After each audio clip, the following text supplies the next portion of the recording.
ಏನು ಮಾಡಲಿ? ಕಾಲ್ ಹಚ್ಲೋ ಬೇಡ? ಏನು ಅನ್ಕೋತಾನವ?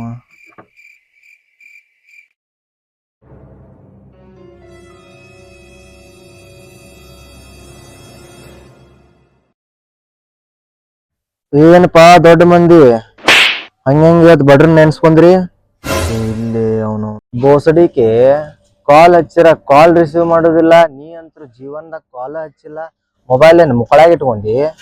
ಮುಕ್ಕಳು ಎರಂಗ್ ಕೆಲಸ ಐತ್ಲಿಪ್ಪ. ಅವನವನ್ ಕೆಲ್ಸದ ಸಂಬಂಧ ಸಾಕೈತೆ. ಅವನವನ್ ಜೀವಕ್ಕೆ ನೆಮ್ಮದಿನ ಇಲ್ಲಲ್ಲ ಅನ್ಸಾಯ್ತು. ನಿನಗೇನು ಅನಿಸ್ತೈತಿ? ನಾನು ನಿನಗೆ ಬರೇ ರೊಕ್ಕದ ಸಂಬಂಧ ಕಾಲ್ ಹಚ್ಚಿರ್ತೇನಂತ? ನಮ್ಮ ದೋಸ್ತ್ ಆರಾಮ್ ಅದಾನೋ ಇಲ್ಲೋ ಅಂತ ಕಷ್ಟ ಸುಖ ಕೇಳಕ್ ಹಚ್ಚಿರ್ತೀನಿ. ಹೋಗ್ಲಿ ಬಿಡು. ಆಕೆ ಅದಾಳ ನಿನ್ನ ಫ್ರೆಂಡ್, ಸ್ವಲ್ಪ ಆಕಿನ ಇನ್ಸ್ಟಾ ಐಡಿ ಶೇರ್ ಮಾಡ್ಲಾ ನನಗೆ. ಹುಟ್ಟುಗುಣ ಹಟ್ರು ಹೋಗುದಿಲ್ಲ ನೋಡ್ಲಿ. ಓದಿ ಮಗ ನಾನು.